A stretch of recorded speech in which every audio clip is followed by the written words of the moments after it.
capacidade de colocar investimento e fazer essa realidade que é benéfica para todo o setor.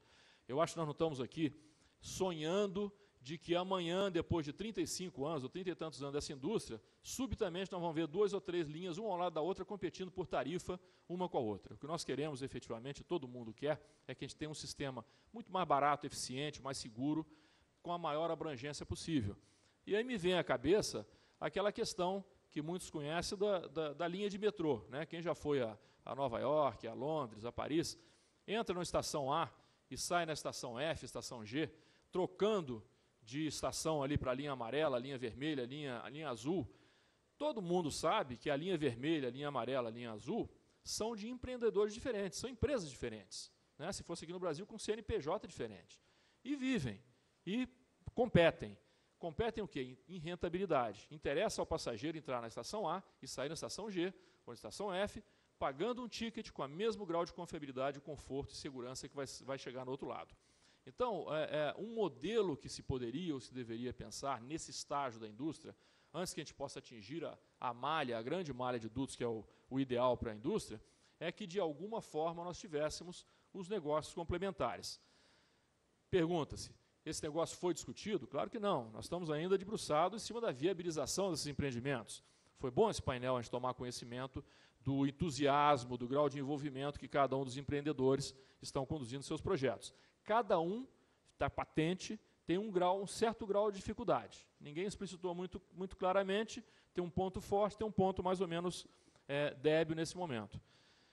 O ideal para a indústria é que esse negócio aconteça, e não que os pontos fracos de cada um dos projetos acabem prevalecendo em relação ao todo, e a gente passa mais 30 anos aí levando álcool, levando etanol para o terminal, lá para a costa, de caminhão. É isso que eu acho que deve ser o objetivo maior da indústria. Isso não significa eliminar a competição, isso não significa encarecer a solução para o setor, mas, obviamente, tem aí uma proposta de abordagem que eu acho que, naturalmente, ela vai acabar acontecendo. Desculpe ter me alongado muito. Bom, como eu mencionei ali na apresentação, a Uniduto tem o grande compromisso, né, de trazer soluções logísticas aos produtores de etanol, ou seja, para o mercado de etanol.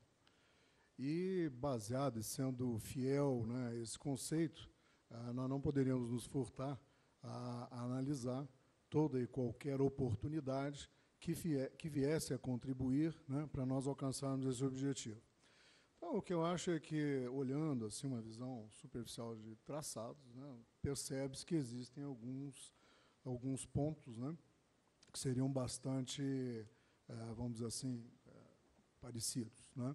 Obviamente que precisamos, e nós estamos numa fase, cada um de nós três aqui, desenvolvendo seus projetos, terminando de conhecer os seus projetos, e eu acho que isso é fundamental e é base, então, para qualquer discussão, que deve ser técnica e deve buscar alguns aspectos, né? Não devemos fugir de oferecer opções ao mercado para garantir a competitividade e ter sempre o objetivo de estar oferecendo o menor custo, ou seja, ter esse objetivo de ser um componente nessa cadeia que venha agregar valor, né, fundamentalmente até para o nosso país, para sermos mais competitivos lá fora.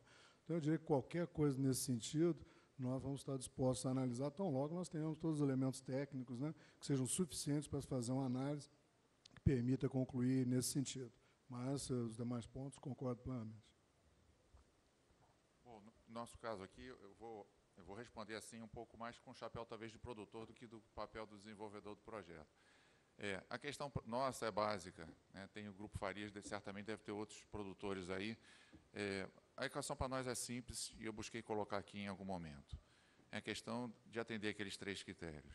Custo, confiabilidade e sustentabilidade. Eu acho que os projetos agora estão chegando num estágio onde a conversa sai um pouco dos conceitos e começa a entrar já em específico.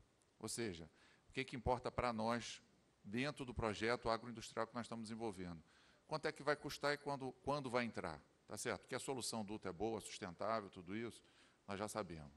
Então, a grande questão é o seguinte, que tipo de convergência a gente pode fazer entre os projetos, até porque nós estamos numa rota, que é uma rota ali do noroeste de São Paulo para o centro-oeste. Então, que tipo de projeto nós podemos fazer, que tipo de coordenação, que tipo de integração que nos dê essa resposta. Nós, por exemplo, só começamos a ir para os futuros clientes com ofertas de preço há 3 meses atrás, que nós começamos conversas específicas. Olha, isso aqui é a tarifa aos custos que eu estou projetando, isso aqui é a tarifa que eu vou te cobrar. Eu acho que, certamente, em algum momento, o Uniduto vai ter isso, como vai ter PMCC também. Quer dizer, essa hora, mais o fato de que os projetos estão agora, de uma maneira geral, alinhados também no grande esforço de buscar o financiamento, como a NET falou, que é uma questão importante, acho que esses 2 fatores vão facilitar essa convergência. Ou seja, se nós tivermos uma tarifa, não adianta, por exemplo, eu ter uma tarifa boa para um terminal, que eu ainda tenha um nível de dúvida se aquele terminal é factível no horizonte que eu preciso. Não adianta eu ter um terminal que é factível, mas que a tarifa é uma tarifa que eu acho que eu consigo fazer melhor. Então, eu acho que a gente agora vai começar a ter mais elementos de objetividade. Eu acho que, de uma maneira geral, vai ser em torno disso. Essencialmente, tarifa e data de entrada. Fico satisfeito o Sérgio falar que tem um terminal ali com uma tarifa mais barata, acho que é bom. Assim como eu fico satisfeito também, o Alberto sabe minha posição, nós temos conversado sobre isso. Aliás, todos aqui se conversam. Isso aqui, às vezes, pode parecer cada um que estão vivendo em mundos diferentes. Não, acho que todos, a gente tem sempre, de alguma maneira, buscado conversar. Eu, por exemplo, o Alberto falou de São Sebastião. Eu não tenho dúvida, eu prefiro estar em São Sebastião com um calado melhor do que, por exemplo, estar em Santos com um calado mais baixo. Agora, no desenvolvimento do nosso projeto, nós fomos sempre pragmáticos. Você vê ali a questão, por exemplo, da definição de volume. Nós vamos pelo conservadorismo. Eu prefiro um pássaro na mão do que 2 voando. Quer dizer, a partir do momento, e temos conversado também com o Porto de São Sebastião, a partir do momento que a gente consiga identificar que tem condição da gente amarrar uma data de entrada em São Sebastião num pier com essas características, seja ele um pier da PMCC que esteja aberto à entrada, seja uma outra alternativa, eu não pensaria 2 vezes e ir, desde que ele atendesse esse critério. Mas acho que, essencialmente, é isso. É preço e data de entrada. Eu acho que isso aí vai ajudar muito a convergir. Então, é ótimo, porque só o Alberto dá um preço interessante para o Rogério, ele já ganhou um cliente aqui, já estamos todos amarrados, fizemos negócio. Uma pergunta, por favor. Bom dia, Narciso Bertoldi, do Grupo SJ. Bom, nós que estamos nesse mercado há muito tempo, sabemos que eles são diferentes em tamanho e em especificações, quer seja mercado interno, mas principalmente o mercado externo. Gostaria de saber como cada projeto pensa no seu modelo de negócios com relação a essa variável. Especificação de produto, ok? A variável especificação, nós temos especificações diferentes para mercados diferentes, né?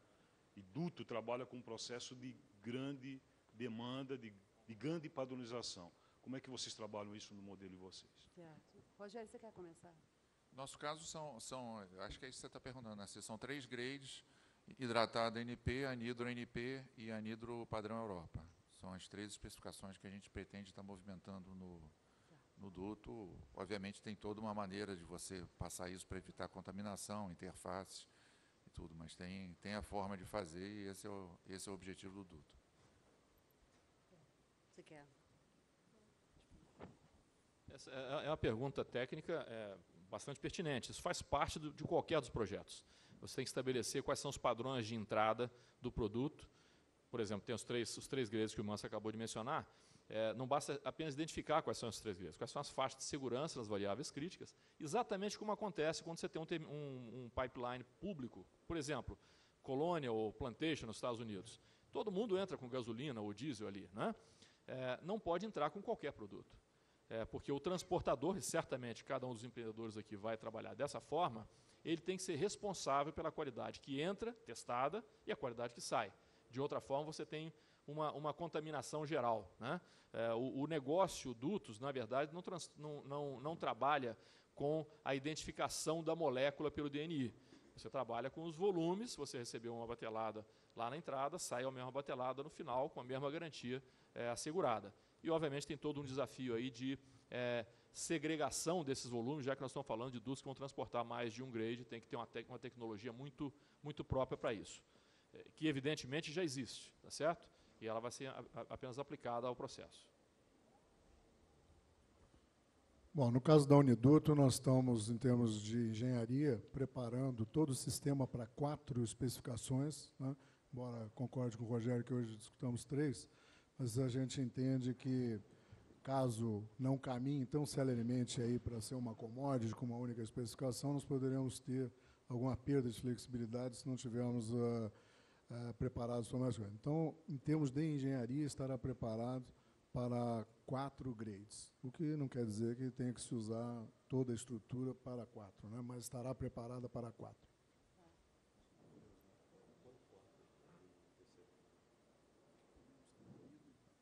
Você quer responder mais rápido? Ele está perguntando qual seria o 4. Nós estamos dizendo, grosso modo, pode ter alguma novidade, mas basicamente pode ser o anidro NP, hidratado NP, anidro europeu, e o americano, que é parecido com o ANP. Todo mundo acha que poderá vir a ser igual ao ANP. Mas aí teria anidro hidratado, ANP e outros, né? Então, seriam 4. Tecnicamente, é a hora, mas nós temos mais uma pergunta e eu vou me permitir o luxo de 3 minutos a mais e pedir que nós respondemos rapidamente. Só para não ficar devendo, ao Tomás Ferreira, que faz a pergunta: por que não se integra etanol duto com óleo duto, utilizando-se a infraestrutura atual? E qual é a economia de transporte do Polo de Ribeirão para exploração, quando comparado com os custos atuais rodoviários? Rogério. No nosso caso, o duto ele está sendo projetado para poder operar também. Ele é classificado como polioduto, então ele vai poder operar também com diesel, com gasolina, com outros produtos, apesar dessa não ser a intenção. Pode ser que você utilize em alguns momentos capacidade ociosa, principalmente no início da partida do duto. Mas isso me traz um ponto, me dá a oportunidade de falar uma coisa interessante, que todos nós sabemos que à medida que cresce essa região, essa fronteira agrícola do interior, sobe também a demanda de diesel. Então, você já tem uma demanda muito forte nessa região onde nós estamos, ali, o sudoeste de Goiás, aquela parte toda, você tem uma demanda muito forte de diesel, que hoje é transportado por outros modais, seja ferrovia, seja por caminhão. Então, nós temos hoje um projeto em análise, que é na mesma faixa de servidão. Nós vamos fazer um pouco ao contrário do que a PMCC está fazendo. A PMCC tem um duto que leva diesel para Brasília, vai aproveitar esse duto para fazer um etanol duto na mesma faixa de servidão. Nós estamos dizendo, ora, já que nós vamos colocar um etanol duto descendo, vamos fazer agora um duto de diesel subindo. Na primeira análise conceitual, parece que faz sentido, está dando economicidade, já temos um estudo relativamente aprofundado, feito com dados bastante verídicos, de município a município, de consumo, custo de transporte, tudo isso. Então, isso mostra que é viável.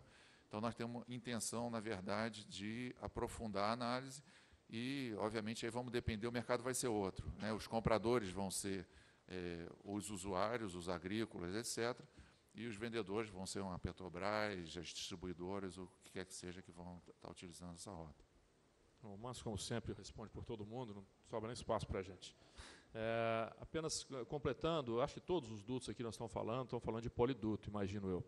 No caso da PMCC, é pensado, o duto está sendo projetado para aproveitar uma oportunidade que hoje, ela não é muito volumosa, mas acontece, que o Osbra, quando leva gasolina e diesel para cima, ele bombeia uma corrente atrás da outra, e isso gera as interfaces dos produtos, são as chamadas linhas de corte, que você tem que reprocessar esses volumes. E, normalmente, o que a Petrobras faz, a Petrobras é um cliente importante, potencial desse empreendimento, a Petrobras traz de volta para Paulínia para reprocessar essas interfaces na refinaria de Paulínia.